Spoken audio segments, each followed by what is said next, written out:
Hey you, it's me, Tink, back with another video. And quickly, I want to talk about two topics today. Today, we're going to talk about the Never Ever Met cast.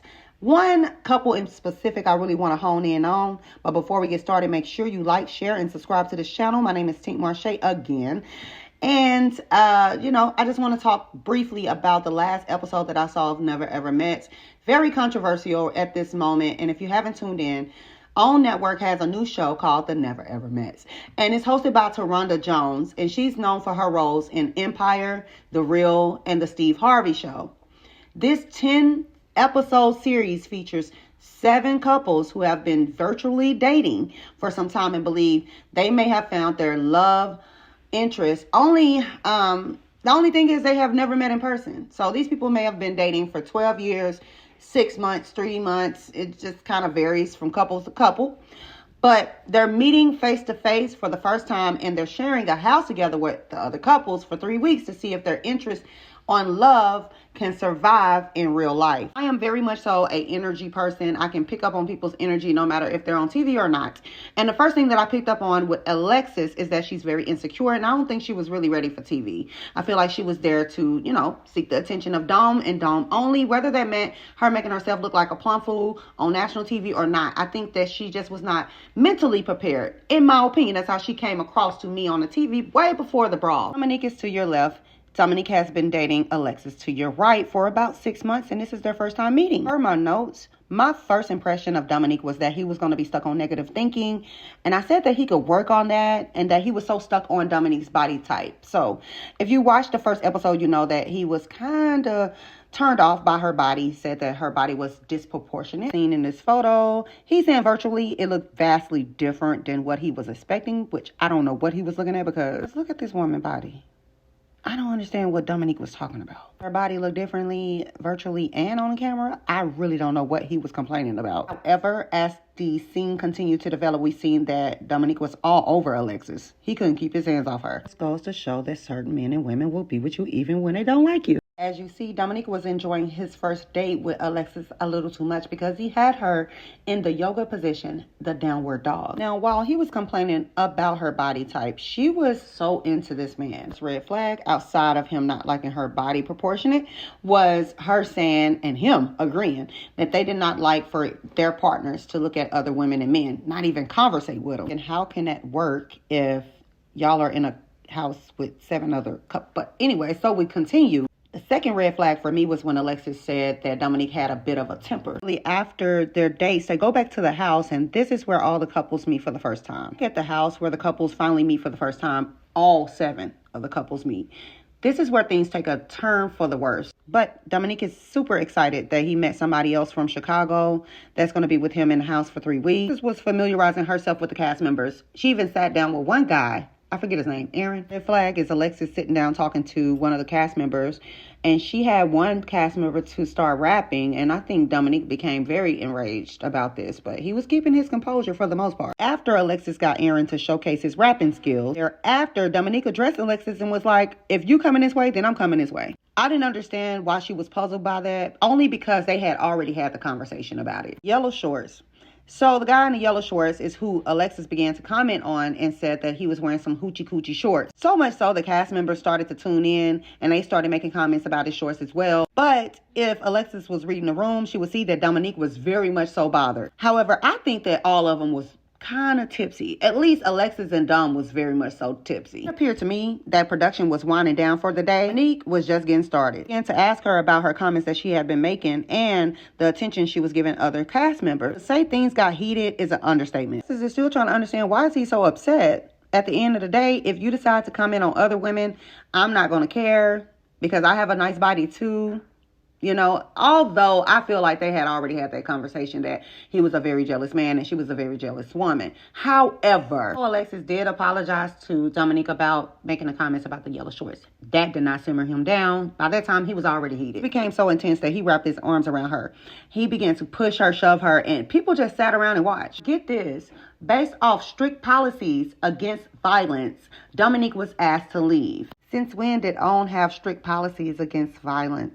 Or is that with certain producers? I saw in the second episode that Alexis said that she felt embarrassed and that she had never gone through anything like that. And I really feel bad for her that she had to experience that on national TV for the first time. I couldn't imagine the sadness that she probably felt after watching this, because I'm sure this is their first time watching it too. Not only did I expect Dominique to leave, I expected Alexis to leave too, because this is a couple show, so she can't be there by herself. Who she's going to date? You know, that's the whole thing that I was saying the whole time I was watching it. Like, who is she?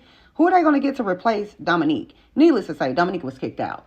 I will say this as well. My mother used to have this saying, when you have your hands in the lion's mouth, you got to pull it out real slow, right? Things that everybody could have did to prevent this situation right here. But nothing. When I tell y'all, I was so flabbergasted at watching this first episode of Never Ever Met and watching this man wrap his arms around this woman, pushing her like she was a rag doll. I was in total shock. I was in total and utter shock. To give Miss Rhonda Jones her credit, because she removed that man with the quickness. No ands, ifs, buts about it. And then his video to Alexis was so dismissive. I will never forget him saying, oh, well, we can sweep it under the rug. Excuse me? This isn't one of those situations, Dominique, that you sweep under the rug. Stated that he was young and he was still learning and what have you, but you're 29 years old. I think you need help, Dominique. I think you need to seek anger management. I think you need to reanalyze this scene for what it is and not what you want it to be. Aside from Ayanna Van Zandt, this is the first time I've seen production step in and stop some type of intense moment between a man and a woman. Let's read some comments, and then we're going to get into the next thing that I want to talk about today, which is Marsua's comments about the blackout that's supposed to happen with Love and Marriage Huntsville. When a man says, "Don't play with me, bro," to a woman and use his hands unnecessarily, just know he will hurt that woman every time he thinks he's disrespected. The guy look ratchet, like he is a former inmate or something. Hashtag boycott the show. The fact that he tried to gaslight the situation and said she took it to the next level, when it's clear as day he was following her around and pushed her aggressively, is wild as fuck. Also, someone says, I hate when other men can't step in and correct another man. Saying someone has hoochie daddy shorts is nowhere near flirting. You can say that to an old shriveled up man if he got them on. He clearly just feels insecure around other men. In my opinion, I don't think either one of them was ready for this type of exposure on national TV. Before somebody try to take my words and twist them, I'm not saying that she deserved anything or that she encouraged him to put his hands on her. What I'm saying is, if you watch the scene back, you could tell that A, she either didn't know and understand the warning signs of a domestic violent person, or they had been both drinking heavily. That's not an excuse for anything. But this is OwnNetwork, so what do y'all expect? Not watching the show, just so I can band together with people that are not watching the show, and they're gonna be wondering what the fuck happened on the show. So they're gonna get the updates. Let me tell you something. You're a participant if you watch the updates too. All right.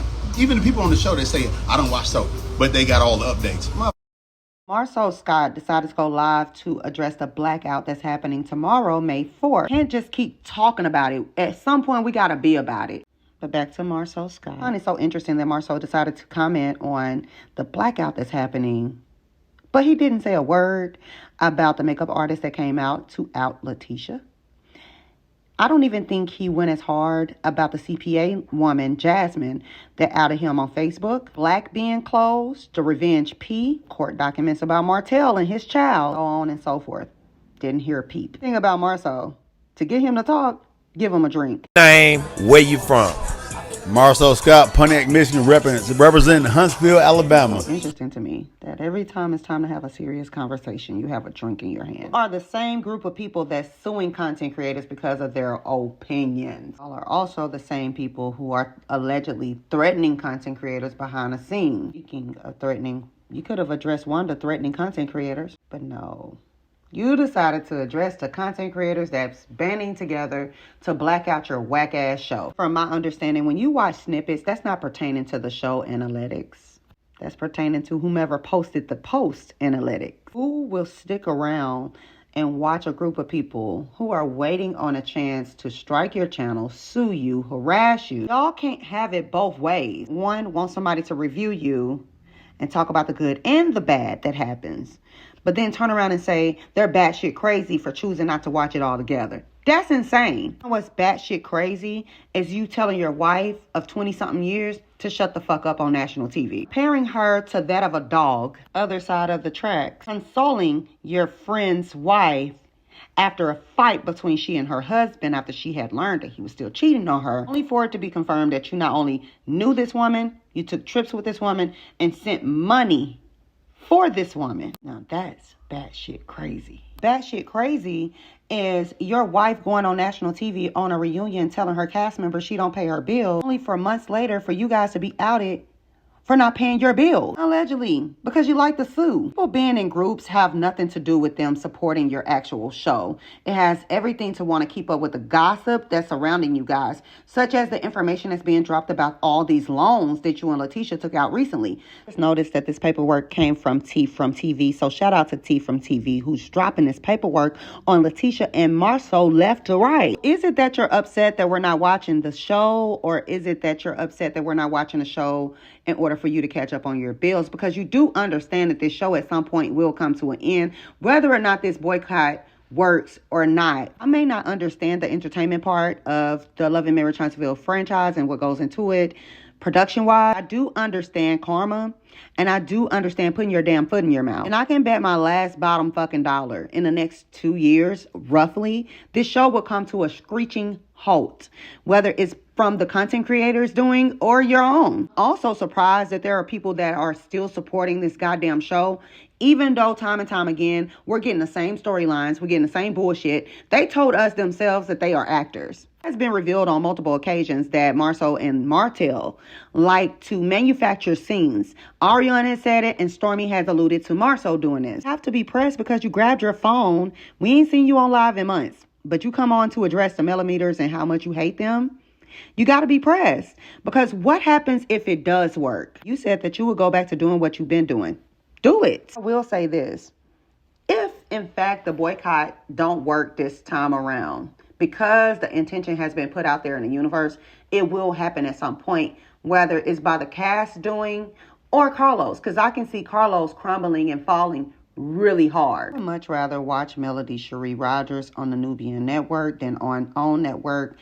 I believe she has outgrown these folks, like, tremendously. This man is on live, drunken, ranting and raving about people that he hates. As above, so below. As above, so below. And I'm going to read your comments, because I know you're not going to read the ones that matters. Because some of these people that's liking the comment and eating his ass is the people that's hoping and praying for a position in his life, no matter how small it is, not realizing that these people could give a fuck. Could you not tell based off the live? He don't give a damn. The way it says, oh, N-word, you need people. If it weren't for people patronizing your business, you wouldn't have one. Humble yourself sometimes. Things can change in the blink of an eye. If the show is going to be about the same old foolishness, then maybe a boycott is needed. Marsua, you do understand folks don't have to watch the show of their choosing. It doesn't make anyone crazy. Heck, most of the shows on the telly I don't watch. It's not that serious. And I'm sure millimeters aren't patronizing your establishment or have love for you. You really have a dirty mouth and have to learn to express yourself without the use of profanity, sir. It's not becoming on a man of a higher level of intelligence. This is my favorite. It says, wow, did your producers know you were making this video? Your comments are over the top crazy. The viewers are contributing to your success and the other cast. To single out the viewers that support Mel and want to ice them out is stupidity. Everyone is entitled to their opinion and outlook on the storylines presented. Don't get too cocky. That's one. It says, if you don't give a damn, why talk about it? Obviously you do. We ain't watching that fake shit. We tired of the same damn thing every season, the hate on Melody's train. All of you have been eating off of Melody's back ever since the show began. Y'all won't tell your real reality, but show fake beef trying to stay relevant. The gig is up. So y'all. I just think it's unfortunate that everybody can't see the bigger picture. There's other ways that you can review the show without watching it on the app. You don't have to log into your app and review the show. That's how you're contributing to the blackout. Is the EP of the show. She still have those credentials. She's going to get paid regardless. Simple fact that people were supporting Kimmy, only for her to turn it around and say that they were talking about her disparagingly, about her hair loss and her skin tone discoloration, which I've never seen a content creator talk about that. Maybe I don't support and subscribe to those channels, but she's saying that, you know, people were disparaging her in the comments when she was going through her battle, only to learn that she was actually working on a bigger plan, which was to sue content creators. I'm over it. This is the most silliest shit I have ever seen happen in reality TV history. I have never seen a group of people so fragile in their egos and their emotions that they would literally get upset to the point to where they would go live drinking to denounce their own damn viewers. You know, like at the end of the day, if we are watching to support Mel, we're supporting you, right? I personally don't want to be attached to a group of people who are so fragile that they will want to sue me, threaten me, follow me around in real life. Someone please tell me in the comments, what does these folks want with us? They're famous. They're on reality TV. They're stars. They don't need us. So why would they be so pressed about a group of people that don't want to watch their show? Could y'all please explain that to me? Because certain content creators don't want to review your show, that shouldn't hurt the viewership, correct? Or will it? We'll have to see.